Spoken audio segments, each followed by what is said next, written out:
Now we are. I wanted to get all the Bezos talk out beforehand. Yeah, I was gonna say we're walking into the stream with some real weird energy right now. Like this is not. Let me This just. is not. Actually, I gotta turn my optimal. fan off. While I turn my fan off, I want everyone to ruminate on the idea of like, fuck Jeff Bezos and support unions. Yeah, for sure. Like, while he's turning that off, I'm just gonna go ahead and say, if you don't support unions, then don't watch our stream. You weren't watching it anyways because like 3 people watch it, but you should support unions because you're not a capitalist, more than likely, or a worker under capitalism. And that means you should maybe talk with your coworkers about how much you make and how much you deserve to make. Your bosses will try and tell you not to talk about those things, but it's actually not against the law, despite what they may tell you. You actually have the right to discuss those things, and you should. Yeah. Fuck Jeff Bezos, fuck Amazon, fuck anybody, fuck any company that would make you work on a factory floor while a natural disaster destroys your town and the factory that you're in. Yeah. Like it's some triangle shirtwaist shit for the 21st century. Like, get fucked. Yeah. Yeah. Hey, even if you are a capitalist, support unions. Yeah, sure. I would rather you just not do what you're doing in general. Unfettered bare minimum Yeah. support unions. Unfettered deregulation of everything is dangerous, which has been proven time and time again. Which is why we had regulations that broke down in the fucking 80s because our world is a nightmare. Yeah, fun stuff. So as you can see, we are starting off today's stream real optimistic. We are doing great right now. Welcome to Terramundi, the Terramundi weekly stream, where we build a tabletop game from the ground up. Interesting thing now, Taylor. What? Interesting thing right now. We're actually on a race. Sorry? We're actually on a clock now. We're on a race. Can we get this game out before climate change kills all of us? Oh, good. I thought we were working away from it, but no, we're going right back in. The answer, Corey, is maybe? Possibly. It's climate change is a slow decline, but this is also going to be a real big game. So, I don't know. Good night. I love you, Father. We'll get to do one test play on the new boat nations. Oh, I mean, like, that'll be fun. Hey, the boat nations. Let's talk. That's gonna be fun. Let's talk about the fun parts. Yeah, it's gonna be bad. It's gonna be Waterworld, guys. Yeah. I mean, let's not take out the fun parts of climate change apocalypse. Hey, everyone. Sorry. Bummer, man. Sorry. I tried to pull us into it. I've been on a real introspective kick for the last couple weeks, and I've been listening to a lot of like Robert Evans and Behind the Bastards, and like Assault on America. That's a fun one. Yeah, I still need to check that out. Yeah, Assault on America is just about the January 6th insurrection. It's fun. Let me tell you. There's a word. In the words of Robert Evans, that's some good shit right there. Anyways. So. Are you ready to the Terramundi? Sorry, go ahead. Are you ready to build our game about capitalism and climate change? No. It is what it's about, though. It is what it's about. Of course it is, though. Like, what the fuck else are we gonna talk about? Look, I am so burned at, like, I for the record, this is not me saying, like, oh, I'm tired of talking about politics, I'm tired of hearing about politics. At the same time, I am so tired of talking about politics. Yeah. I am so burned out on politics. But, like, my conscience will not let me stop talking about it. So, I feel like both of us feel the same way on that, and as a result, we ended up creating a tabletop game that like specifically functions on two of the biggest problems facing us right now. I think it is Like- pretty interesting. Look, I mean, this is actually a real thing. Like when we talk about like for example like the rise of like the cyberpunk genre in like the 80s and shit, like a lot of the reason that cyberpunk looks the way that it does is because it was responding to like the gigantic rise in like street crime that happened in the 80s. That's like why you have so many like street gangs in cyberpunk. Like it was a work of fiction that was responding to like real issues at the time. And like that's what we're doing here in the 21st century. Like Vault Peddlers is a game about climate change. Like it is very much inspired by climate change. It's very much inspired by like rampant capitalism and like the effects that that has on like disparate, particularly in our case, like nomadic communities. Like it's fucked up, but like that's what it is. We made a game that responds to the problems of our time, because what the fuck else can you feel at all okay talking about right now? It's just it's fucking bonkers, man. Yeah, I mean, Cyberpunk was also about like unfettered capitalism and like corporate true. oligarchies, which thankfully has stopped. Thankfully. Thankfully, the Reagan years are long behind us. I'm dying. Okay, I'm sorry. We're Taylor, doing great. it's good. We're doing. This is our best stream yet. It's good. 15 minutes. 15 minutes in, and all we talk about is that the world's ending. Yeah.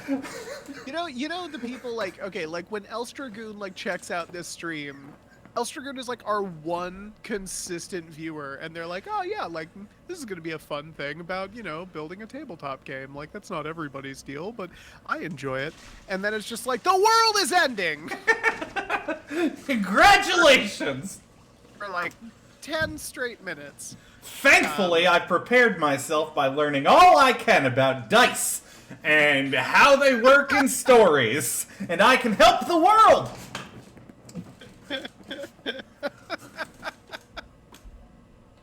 It's the only thing I want to do. Can't the world just settle the fuck down and play? I'll let them play Dungeons & Dragons. You can play Dungeons & Dragons if you stop killing the world and each other. Stop killing each other. Just stop fucking killing each other. It's not that hard. Just stop doing it. It really is like the easiest. I Every don't... single day of my life. Every single day of my life, I have successfully not killed a bunch of people. It's great. It's great. I don't even yell about it online. For those of you not on that side of the fence, you should consider joining us over here. It's really, really nice. Just stop being shitheads.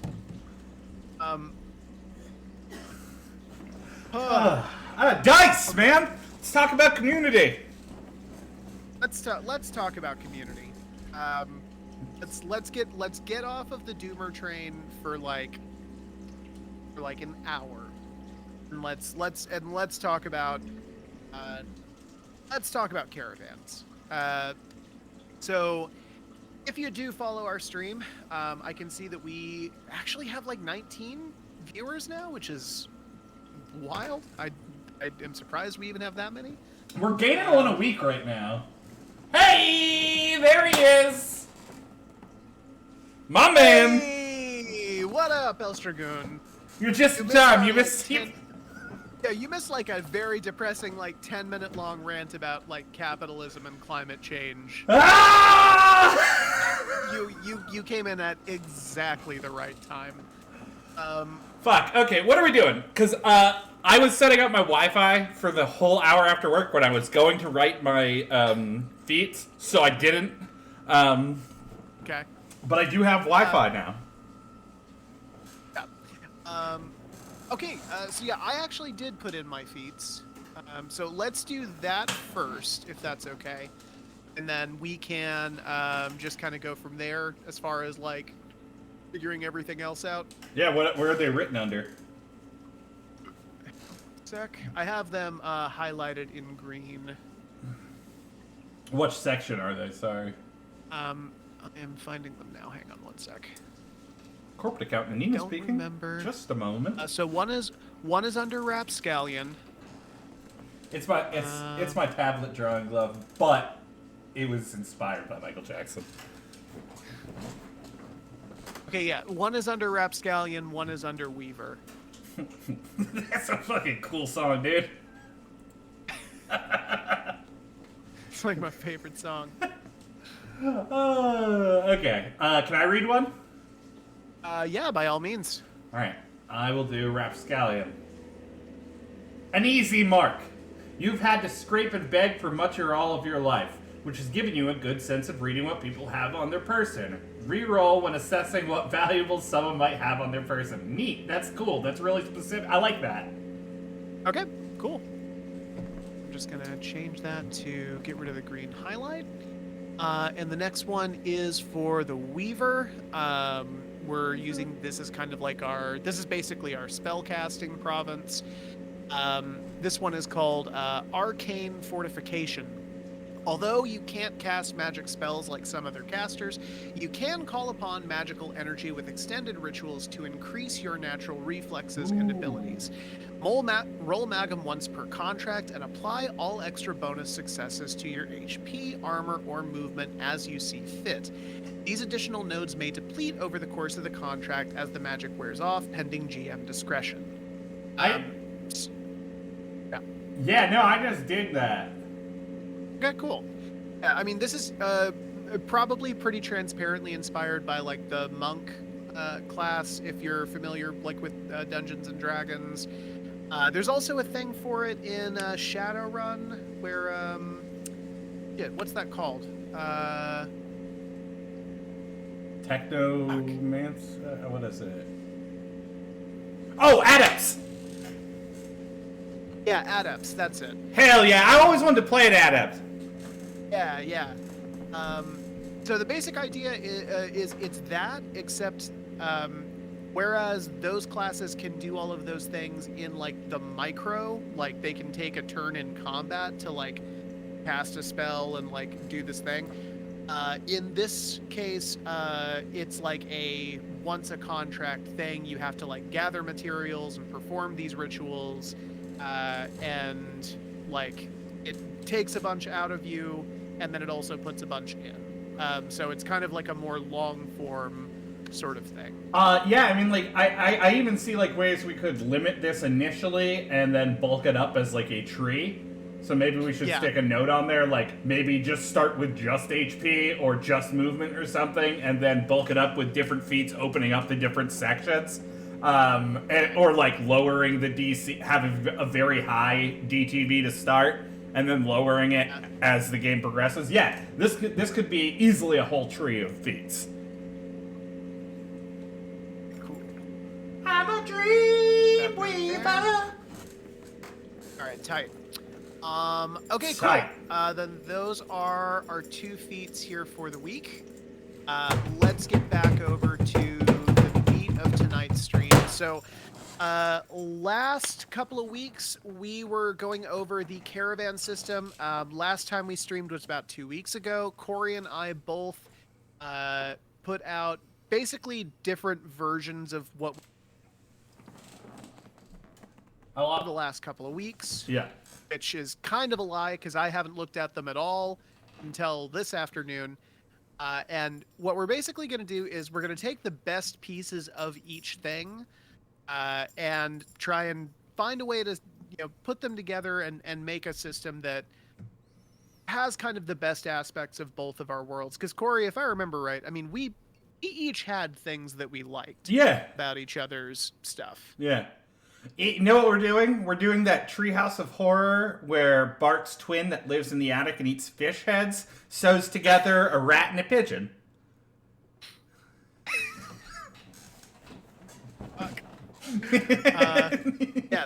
Yes, that's exactly what we're doing. Correct. Okay, cool. So, let me see here.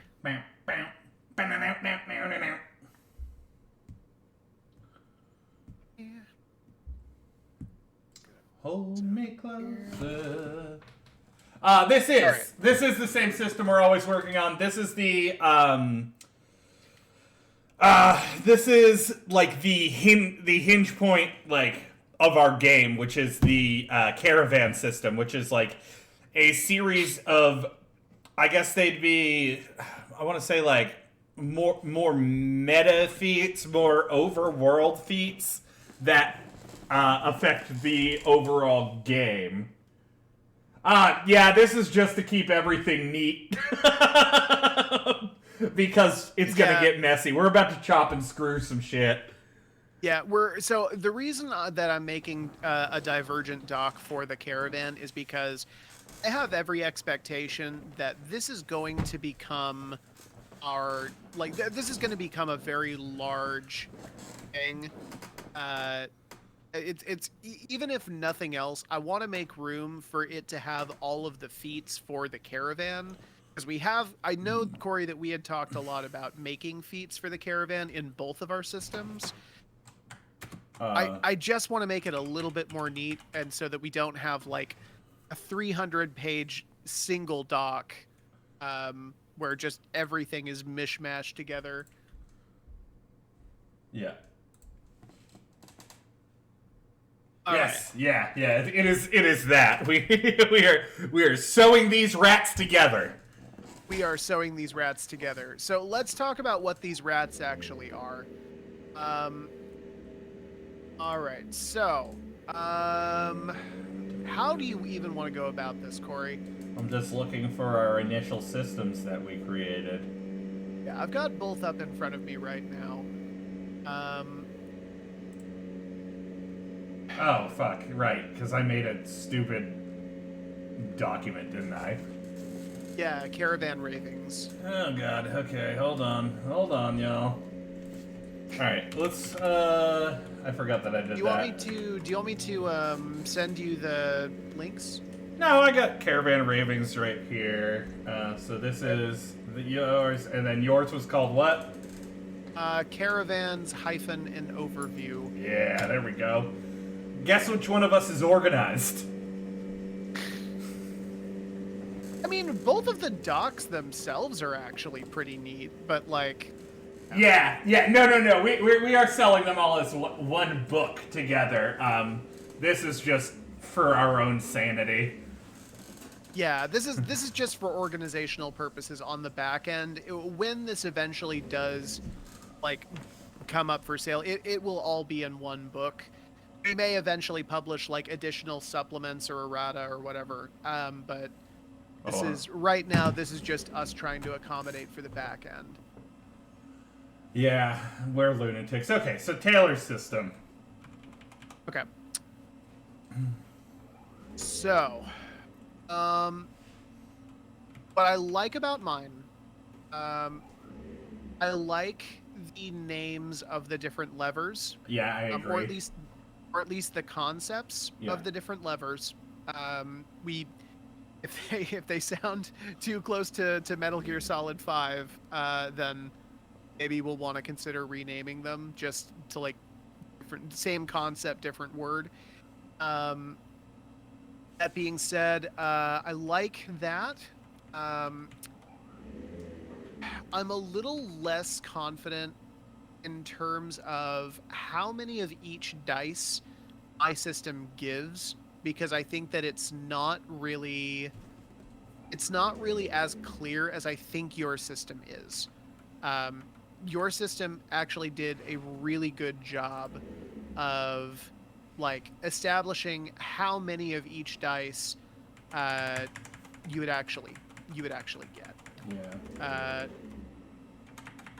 So, yeah. You were using feats in yours, right? So that was the thing. That was the weak point with mine. Because number 4 on my doc is levels and feats. Yeah. Basically, all I say there is just that there are going to be feats, but I had a very difficult time when I was making mine trying to find ways to put feats in that made sense. Yeah. Because one of the things that I did was, sorry. One of the things that I did was, I had it so that if you let one of these resources go down to 0, then you lost all of the feats associated with that resource. So like if your command goes all the way down to 0, then you lose any command feat that you have. Right, you just don't have access to those arms of feats. So yours function on a lever system that moves up and down that are all hinged together. If you can't use level 1 feats on R&D, then you can't use level 5 feats on R&D. Is the basic conceit.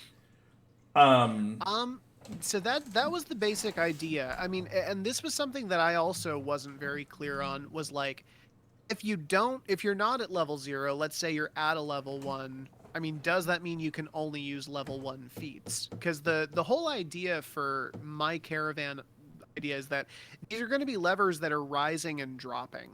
I very much pulled from like Legend of the Five Rings, the way that like honor and glory like fluctuate throughout play. So like the answer is honestly, I don't know how that's going to work in my system. Like if you're not at level 0 and you have a level 5 feat, but you're only at like a 1.5 in command, does that mean you get the level 5 feat? I think that according to the system I have set out, as long as you're not at 0, you would actually still have that level 5 feat as long as you actually went through the process of purchasing it. Right. Which I don't know if we even like that. I don't know if we want to keep that as a concept. I like your caravan creation. Upon character creation, the party will create their caravan. At the start, players are given 20 nodes. Love that you included nodes, which they can use in half-point increments to build their starting caravan however they please. These decisions should be made by the group together, so this is an important time to think about what is important to your caravan. Do you want strong morale that comes with well-funded and support resource? Maybe comprehensive world knowledge, yada, yada, yada. I think this is a good way to tie in, like, the, and not have another extraneous system with the rating system, or the caravan,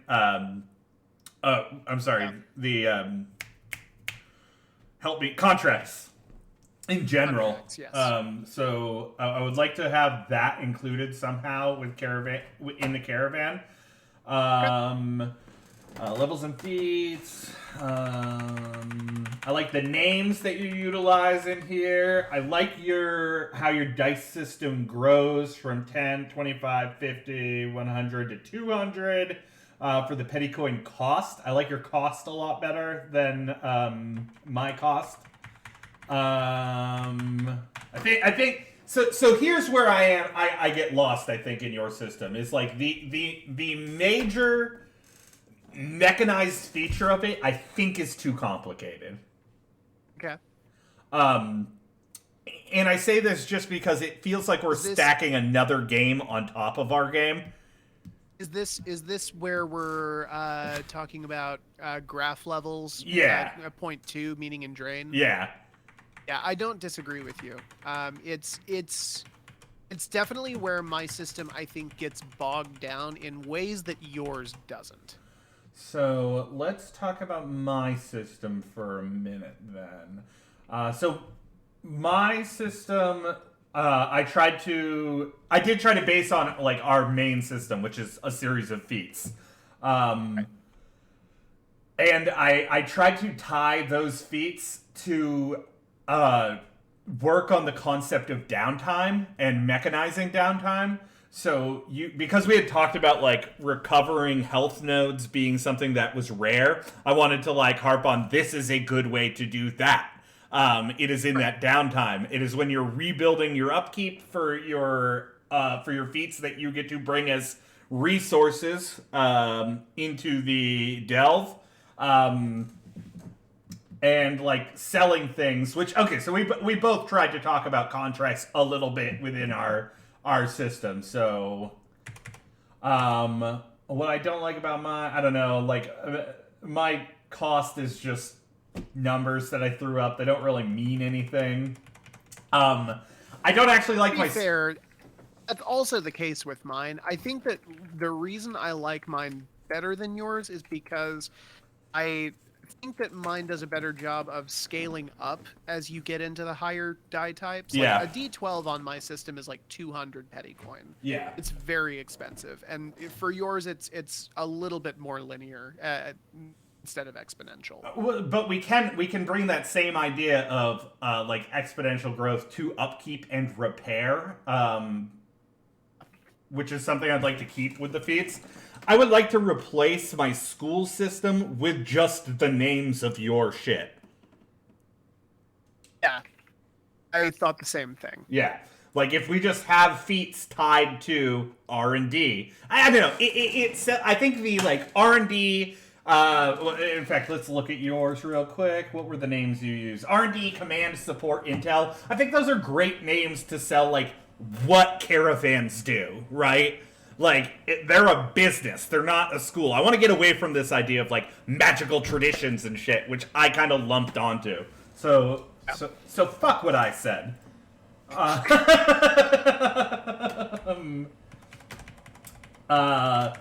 My system only has... So, if we're going to do that, then could we keep morale as a single attribute system for the caravan?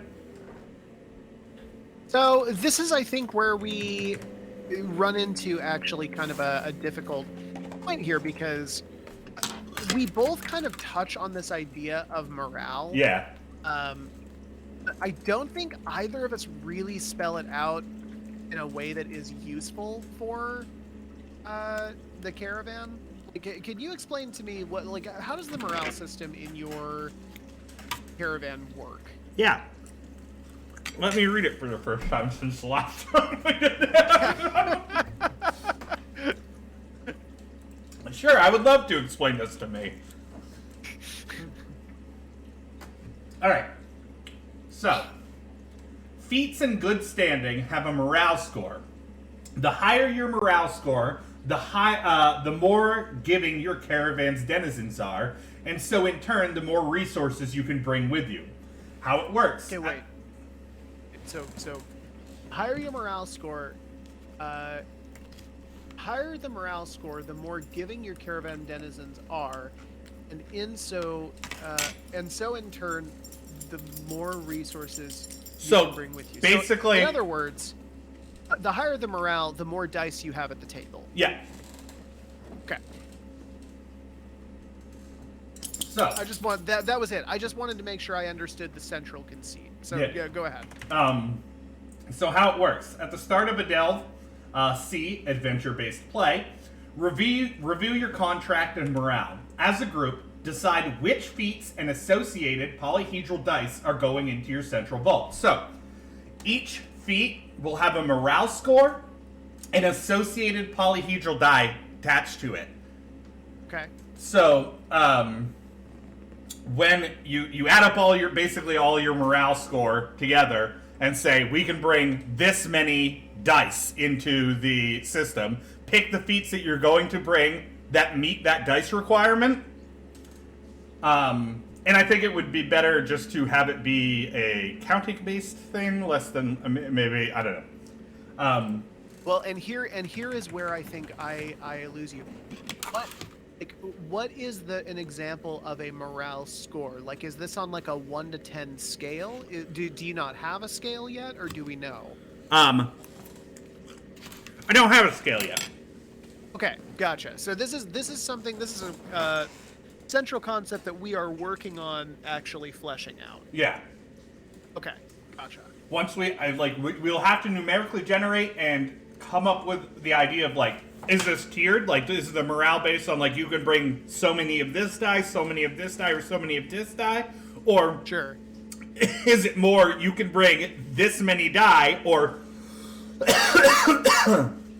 up to this sum? You could just throw out a full number and be like, you could bring up to this amount, meaning that way, like, you could bring D12s, but that would be less die that you could bring, you know? it would be less die you could bring, but at a higher chance of rolling high. Or you could bring a shitload of D4. In fact, I kind of like that.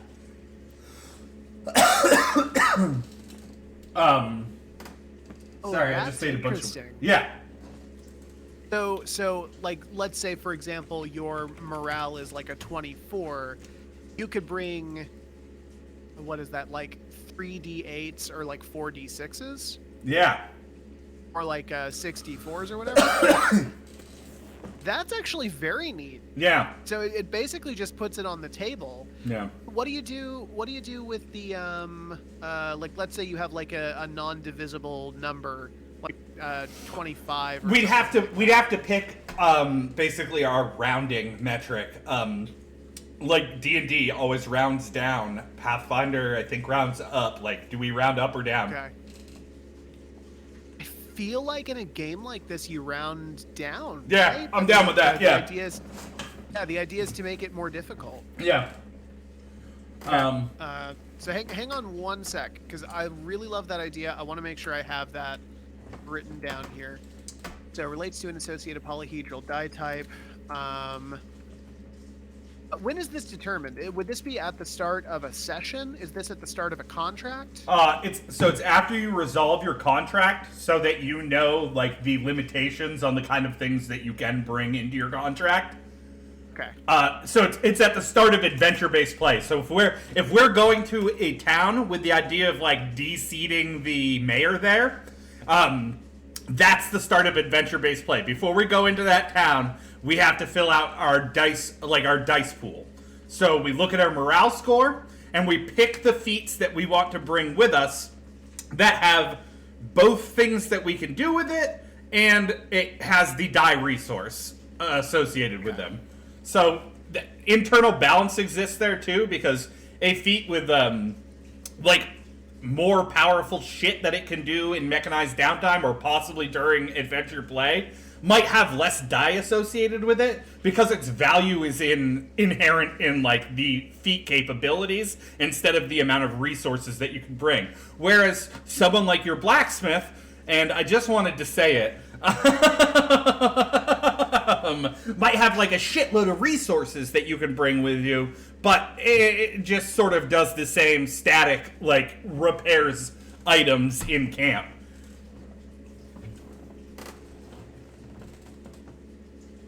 To bring 4d6, 3d8, or 2d12. So what the player is thinking is these die resources can be added to any role that you're performing in the adventure-based play proper. So any time that, like, you guys are confronted with something that seems like it's going to be difficult, you have a conversation at the table about basically, hey, is this worth adding this die to? Because part of the game that we want to bring forward is this idea of, like, table talk, and this idea of, like, having communication between players at the table, because both of us kind of enjoyed that aspect of games.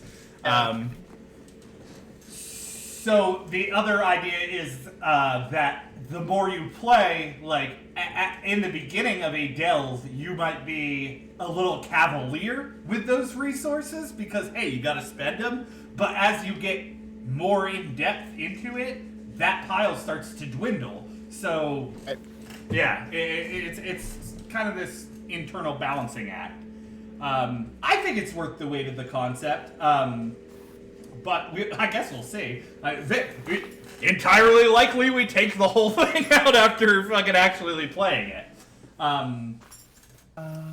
Oh, you're responding to questions. Hang on. Let me see here. Guys, what's the meta choice happening here? So to answer your first question, the meta choice happening is basically, if I'm choosing between 2d12 or, like, 64 or something like that, I'm going to have a lot more opportunities with 64 to help out on, like, various roles. That being said, having that d12 basically makes your roll it very much increases the chances that like you're going to have kind of a sure thing on the roll itself. So it's the difference between having a lot of small assets or pooling them all into a couple of very big ones. Well, and it might at first seem like, you know, I can just stack a bunch of D4s, and if I roll a bunch of...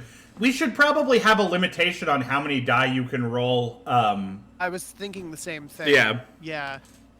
No, and so, is it worth the weight of the concept? So, I'm sorry, because I was typing while Corey was saying this. I don't know if this is how you answered it, Corey, but my answer to that would be, yes, it absolutely is.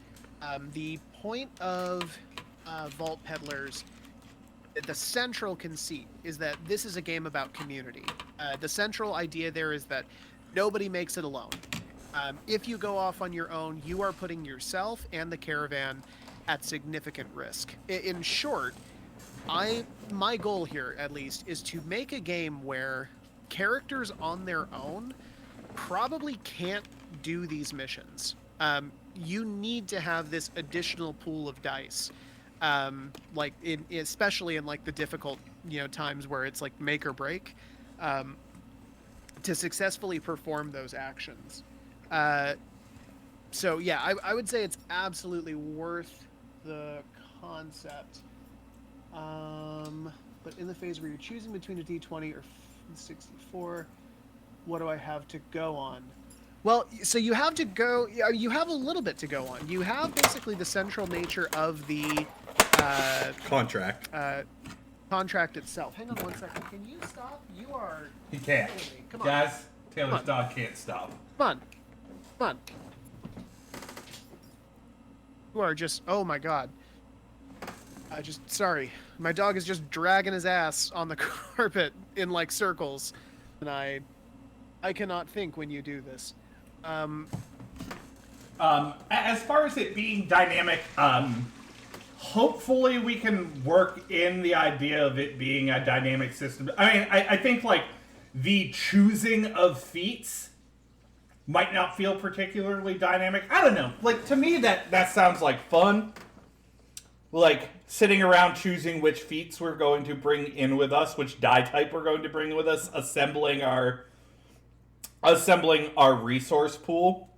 Because to me, and we've talked a lot about this, it is trying to emulate the style of play that happens during a heist, where it's like everyone talking about a plan and making these like okay, let's table talk right now. What are we fucking doing? Like, yeah. and trying to mechanize and harden code that. I mean, here's the thing: the game that we're making is not it's prepping spells before a mission, exactly. Yeah, very much. The game that we're making is not necessarily going to be a game that is for everyone. This is inherently designed to be a little bit more of a crunchy game for players who are more into that sort of thing. So, yeah. Like, it depends on how you view your games. If you want something that is very fast-moving and dynamic, I think that a lot of aspects of Vault Peddlers will lend itself to that. And I don't think it'll be slow to the point of dragging by any means.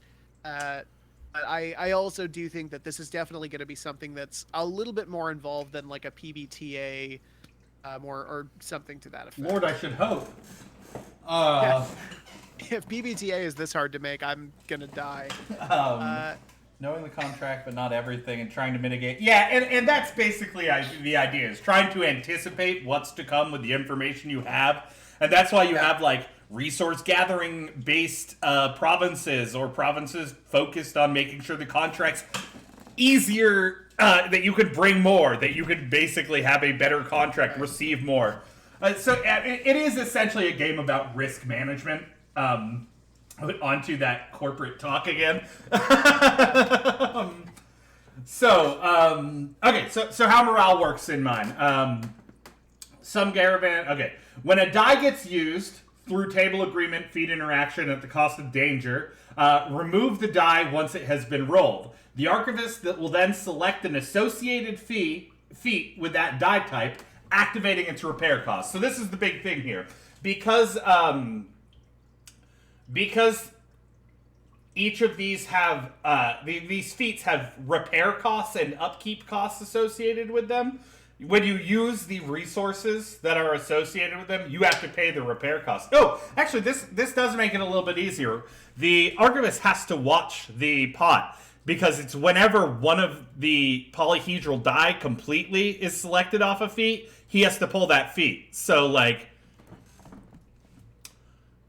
it does make it a little easier on the player, because the initial idea I had was that each feat had one polyhedral die associated with it. But that's not the case here. Yeah, that wouldn't be the case here at all. Yeah.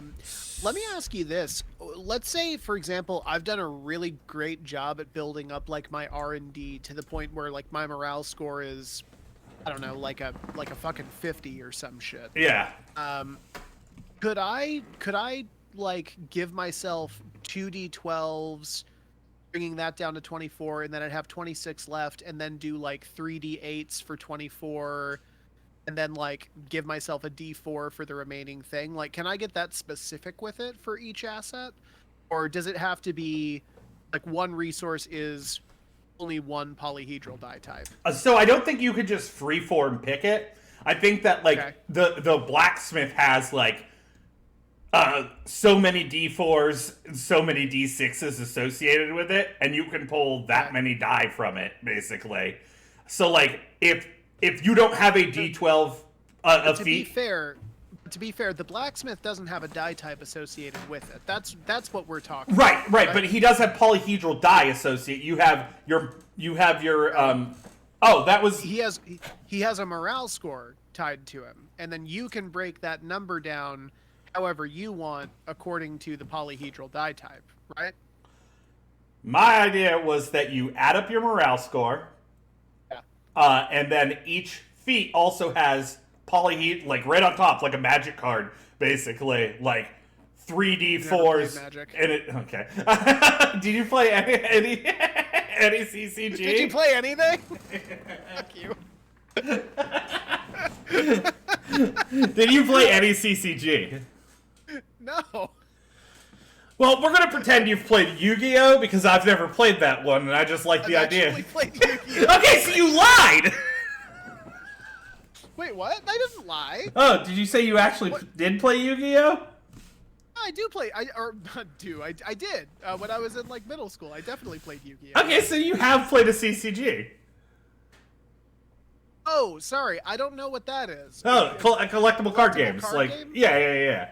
Okay, gotcha. Sorry, I thought you said ACCG, and it was like some, like when people call Magic like MTG or whatever. Okay. This was just Yeah, this was a sorry. language breakdown. Okay, so you know how, and I'm hoping that this is the case with Yu-Gi-Oh. There is a cost to play your cards, right? Like an upkeep I cost don't of. think that's the case in Yu-Gi-Oh! Fucking Yu-Gi-Oh! Okay. Okay, in Magic, it is like, if you're playing it costs mana to play cards, right? Okay.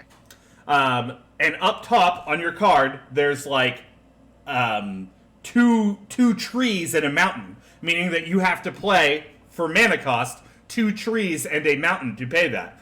The whole idea with this was, my initial pitch here, is that you would have a power level, which would be your morale score on one side, and then on the other side, you'd have like pictures of little polyhedral die, and those are the die that you can pull from that card, and when you take that card, you add those die to your caravan slot, filling up some of that morale score. So you have to like mix and match your feats in order to do it. Okay. So I'm sorry, I'm having a little bit of trouble with Then this. it's, you know what? Then it's so- then it's too complicated. We're gonna ditch it. Well, so let me pitch the idea that I thought you were pitching to me. So we like look at the graph at the top of my caravan Yeah. system. Yeah, Right? yeah. You see how it's like R&D is at like a 4.3, right? Yeah. Okay, so let's just times that number by 10, and let's say that my R&D score is a 43, right? Yeah. Okay, so let's say instead of whatever weird metric I was using here, let's just say that that is the morale score, You have a 43 in this thing, and then at the beginning of the contract, players can say, okay, well, we have a 43 in R&D. That can break down. We could use this to add 4d10 into our like central dice pool, or we could like go nuts with it and do like 10d4, or we could do like 66 or like 76. I don't know what that would add up to, but like the basic idea being that the morale score directly correlates, like players can choose how to break that number down. If that is the case, I think there has to be some inherent switches into the game, either locking off higher based polyhedral die until you reach a certain buy-in with them, or locking off the amount of die that you can bring in, because either one of those can be abused, right? Like if I bring in 7d4 and then I roll 7d4 on my on a roll, that's +7. Yeah. Like static, that's +7. Static. Yeah, exactly. Yeah. No, I definitely agree with what you were saying before about how I think you should really only be able to use one additional die per roll. Yeah. Like from the Caravan pool. I have no issue with that at all. Okay. Well, then this brings me to, we have the upkeep and repair thing. Do we ditch upkeep and repair? Because then, I don't know, like... No, because you're still... Because here's the thing, though, Corey, is you're still depleting resources as you are playing. The resources, once the contract is over, they're still going to need to be replenished. You'll still need to buy those resources back. So the question really just becomes... we'll need to rework them. We won't be able to associate the buyback according to die type. It'll need to be according to like morale level. Well, and so like if your morale level is your caravan dice pool, then I can bring all, and your morale level is generated based off of the morale of your feats, right? Then I can bring all of my feats every time. Right? Because this is why I had so much trouble with feats when I was working in my system. Yeah. It was because I felt like it was giving way too much. I like multi-dice. It's more choice, but it does seem like it defeats the purpose of picking a single big die. Yeah. Yeah, I mean, that is the other thing. It does feel like a cool choice to make. Like, you're taking up a lot of resources by doing it. It does feel inherently limiting. Here's my thing, though. Like, I think, like, having a mana cost system on the feats, saying that, like, this feat might have a higher morale score, so it brings our total morale up higher. Okay. But it has a low polyhedral die count. So bringing it into your caravan resource pool, you get what I'm saying? Like they can't be directly limited. They can't be directly linked, or else it doesn't work. Like, so here's the so you're buying. Are you buying the feat with the morale, or are you buying the feat with the polyhedral die? It's like this. Let me open up. So let's open up a table. Insert table. Where's tables in this bitch? Ah, here it is. Insert and then table. Yeah. So we will do this. Okay. Picture this as just 1 feat. 1 feat card. Here we will have morale. We will have dice. Right. And then we will have effect. And then repair. Upkeep. Okay. My morale is 5. This gives 5. We have 1d4, 3, or 3d4.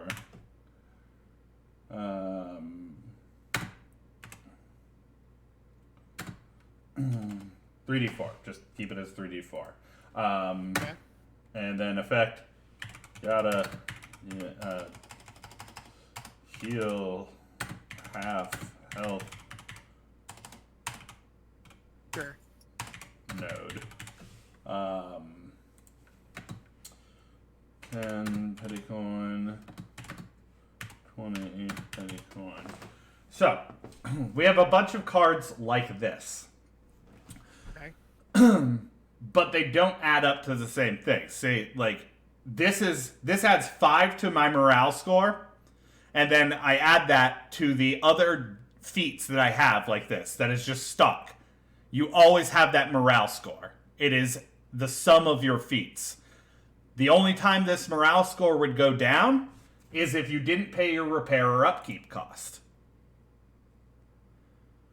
When I choose this card to bring with me, I can bring 3d4s with me. That's just the amount of polyhedral die that I can bring with me. But now if I have another card... Oh, gotta get out of this table. Insert.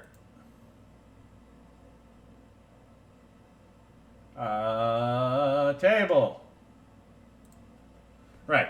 So morale on this one is 2. Dice on this one is 1d12. Effect. Yada. Repair and upkeep, whatever. Call it the same thing. That's not what we're talking about right now, right? Right. My morale score for the caravan, and then my dice pool. The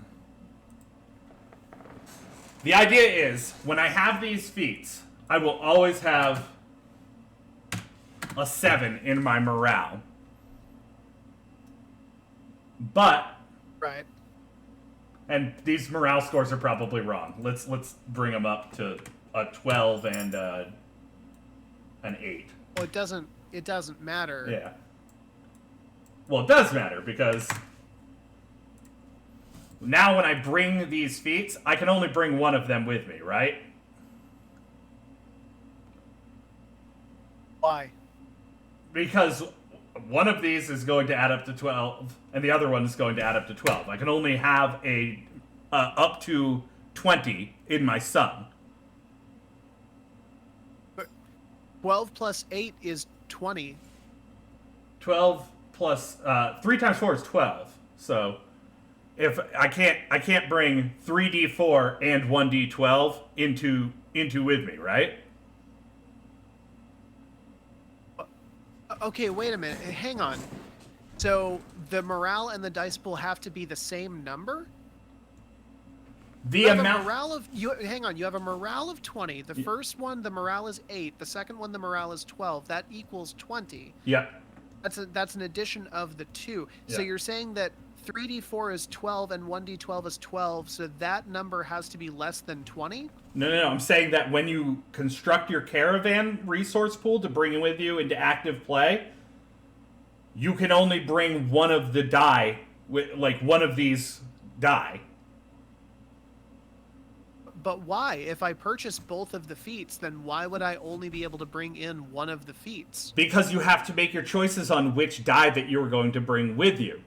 Why you bought the feats is because this one heals half your health nodes after play, right? This has an effect outside of just playing in game, like playing during adventure play. Right. Having it is useful because I have no other way to heal myself. Right. So that's why I might buy that feat. But I can't bring both of them with me to the as caravan resource because my morale is 20. And the addition of both those die comes to more than that.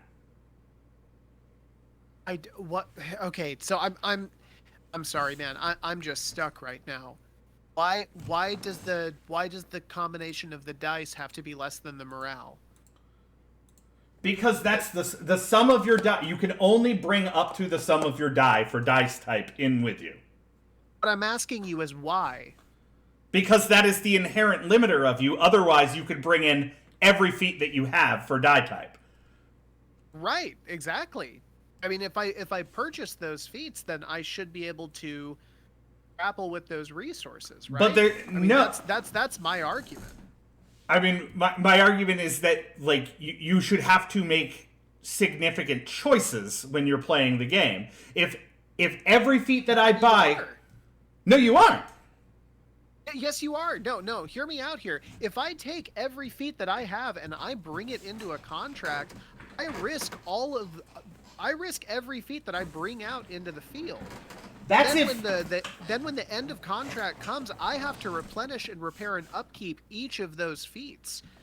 It is still a choice regardless. Maybe 3 die limit or something. As a fluff level, it makes sense to me if people in your caravan add morale to your party and cost resources to keep. You take feats that cost morale until they add up to your total morale. So that's what I'm saying. What Taylor's saying is that every person or feat or caravan resource that you bring in with you is then subject to upkeep and repair costs, which I understand now. So I think that maybe that's where I'm losing y'all, because you're saying that whatever feats you bring in, you immediately have to pay the repair and upkeep cost on. Right. Okay. It's a constantly growing thing that you need to. That is the disagreement then. Okay. Yeah.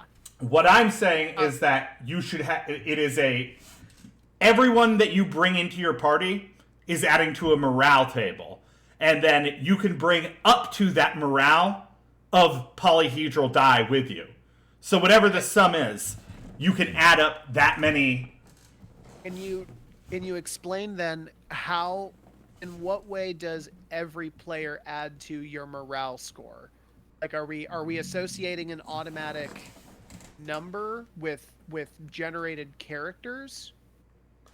Yeah. That is the idea. Every feat that you buy is like a person or an item or a okay. that has a morale associated with it that adds to your total. No. I'm getting that. What I'm asking is, how do you actually buy these feats? You buy them the same way you buy character advancement with IP advanced points, experience. Okay.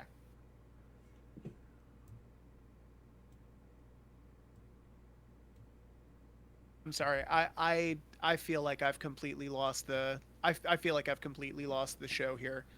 Yeah, we would solve this in 15 minutes of playtesting. That's probably true.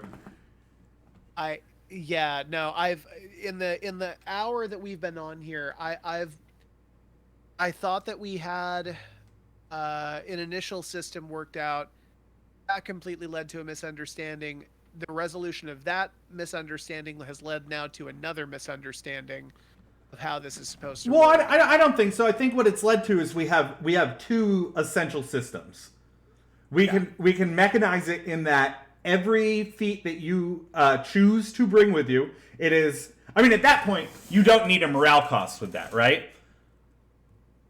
Let me think about that. Yeah, you know what? Yeah, you actually wouldn't. Yeah, you would just. It would just be. The only thing you would really care about at all would just be the repair keep. The repair and upkeep. Your individual feats. Correct. Yeah.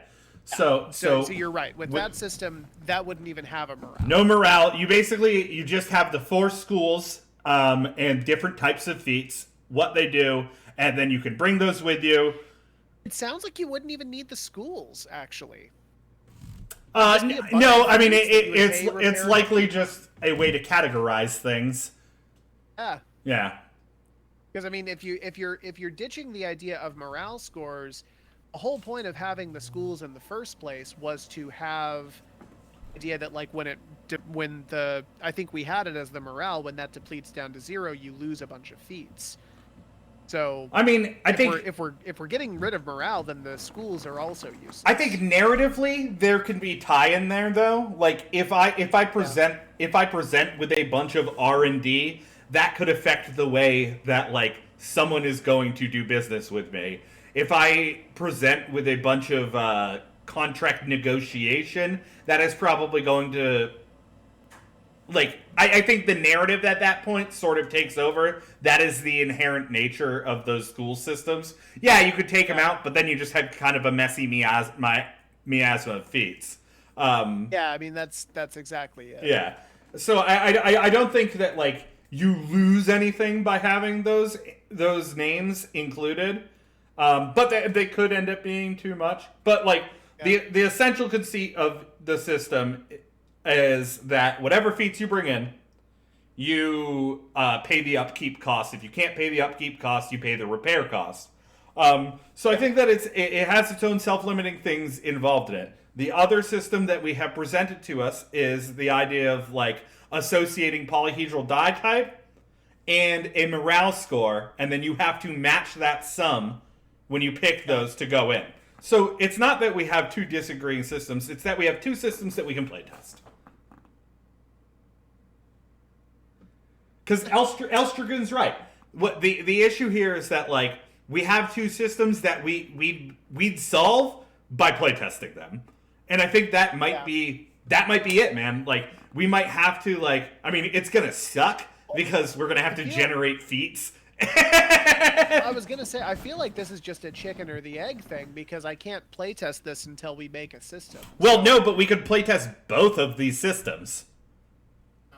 Yeah, which sucks because we'll be making feats that we might not be able to use. That we basically know aren't going to work. But I mean, like, Elstragoon's 100% right. Yeah. No, I think that this is definitely something where we're both very much in the weeds right now in terms of like abstracting this and theorizing it. I think we need to see it actually happen. So Elstragoon also brings up another point. You can only bring as many characters to battle out your fleet of characters available. What's the terms of Final Fantasy Tactics. Hell yeah. Yeah, I love Final Fantasy Tactics. Hell yeah. I think Elstragoon is correct. We need to agree on, because we know what feats mean in the character, in the minute. We need to agree on what feat means when we're talking about the Caravan system. Okay. And you're going to need to take the lead on that conversation because the honest truth is, I've said this before, I am not that well versed on like tabletop games as a general field to understand that there's actually a difference in terms of the minute and the macro. I'm just saying in our game, like we know what feats mean to the player character for your character sheet. What do feats mean to you in relation to the Caravan system? They are special abilities that different departments in the Caravan give. So, to me, feats in the Caravan system mean A, mechanized downtime. Okay. And they mean B, Caravan resources during adventure-style play. Those are the two things that feats mean to me in the Caravan system. Elstragoon, thank you. That actually did clear something up. So for you, the dice themselves are feats. Yes. Okay. I was definitely not thinking of them that way. I was definitely thinking of the dice being their own separate deal. And then as you built up a morale score associated with those die types, you were basically getting these feats in addition. So these feats actually would be the dice themselves in many cases. Yeah. Huh. Okay. Well, that honestly clears that up. I still think, though, that even if you do that... well, good chat.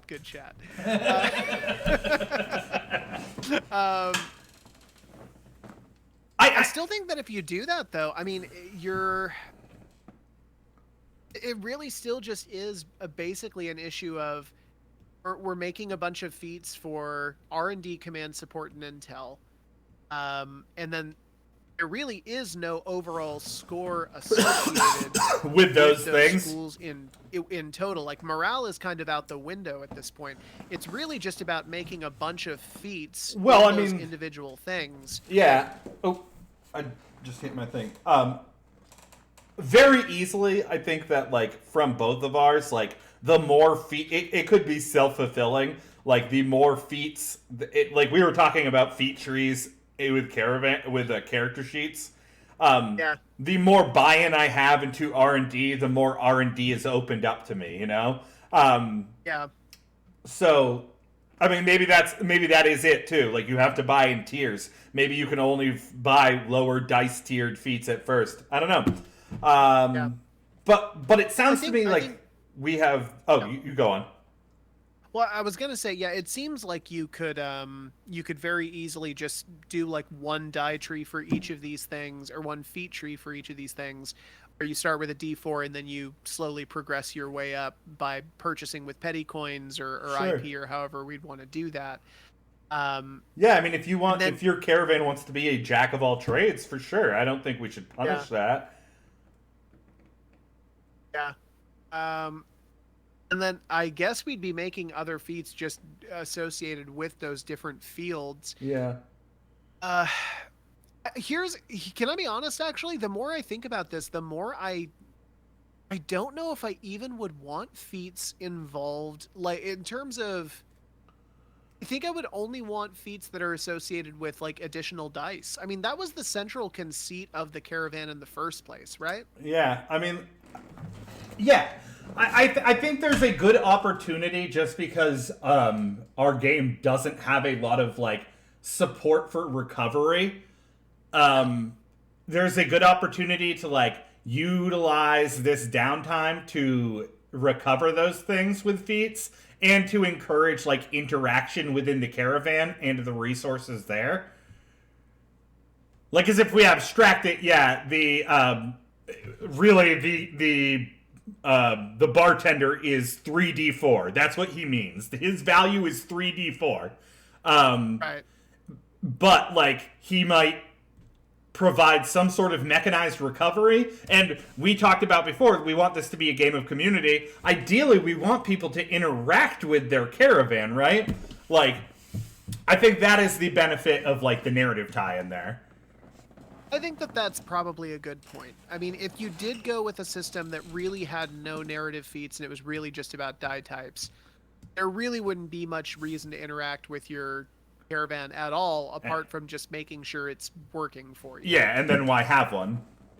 Right, exactly. At that point, it's just kind of pointless. Yeah, no, that's a good point. Okay. Yeah, I think whichever way we decide to go, we should have the narrative tie-in. Well, no, and I think that on that note, I think that you're probably right about having narrative or sort of specialized feats beyond just die type in here. Damn. This has been a hell of a stream. I know. This has been an aggressive one. It has. So here's what I'm thinking. Do you want let's skip our feat homework for this week.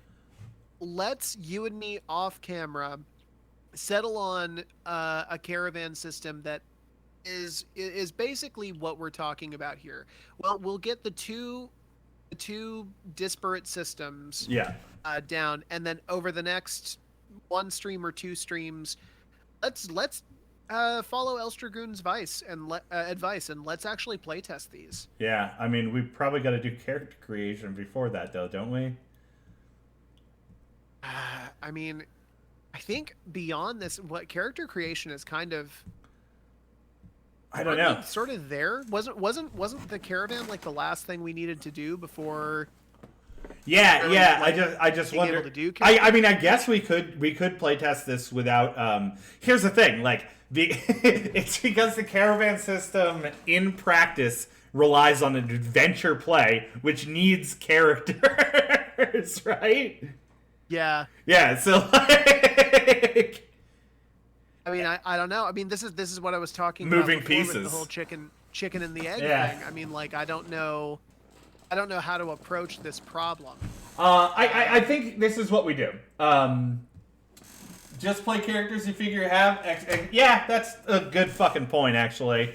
We can probably just generate... The two of us can sit down with our character creation system. Maybe that's what we'll do next. I have to fucking... Oh, no! I gotta make a fucking character sheet. You gotta make a character sheet. Okay.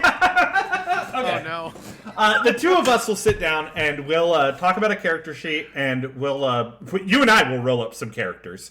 And then we will generate a caravan with each system, and we'll just see how it feels to generate the caravan with each system. And then I guess we got to figure out, like, how to run an adventure for us. Yeah. Yeah, Oh, that's boy. what we got to do. Fucking getting Acme in here. Oh my God, this is a year. Yeah, dog. This is fucking... Hey, this is where we should be at. Elstragoon's right. We should be playtesting our shit. Yeah, no, we should be. We're at the point where we have to. Yeah. All right. Well, Elstragoon, thank you so much for joining us. For Kim, those of thank you you for watching in the joining us. future, thank you so much for hanging out with us and listening to us argue about this. Corey, I know that I'm going to be available next week, even though it's the week of Christmas. What's your schedule look like? Should they expect us next week? Or what? I think I'm down for next week. Okay. Yeah, I like... I'm supposed to have an audit next week, but I don't know when. So Okay. whatever. And I don't give a shit. They can't make me do anything except answer questions. You know what I say? You know what I say when they ask me questions? I'd ask my supervisor. And then they go, son of a bitch! Good answer! Ah, dang, he got us. He got us again. But, yeah, thank you guys for joining us. Anyone who could possibly be watching in the future when we are wildly, wildly successful and smoking Oh my big God, so 1920s rich. cigars and laughing at top hats. All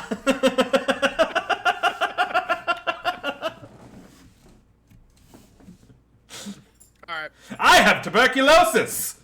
That's my 1920s joke. That was good. Good one to go out on. All right, bye. Love you. Started with the 2020s, ended with the 1920s.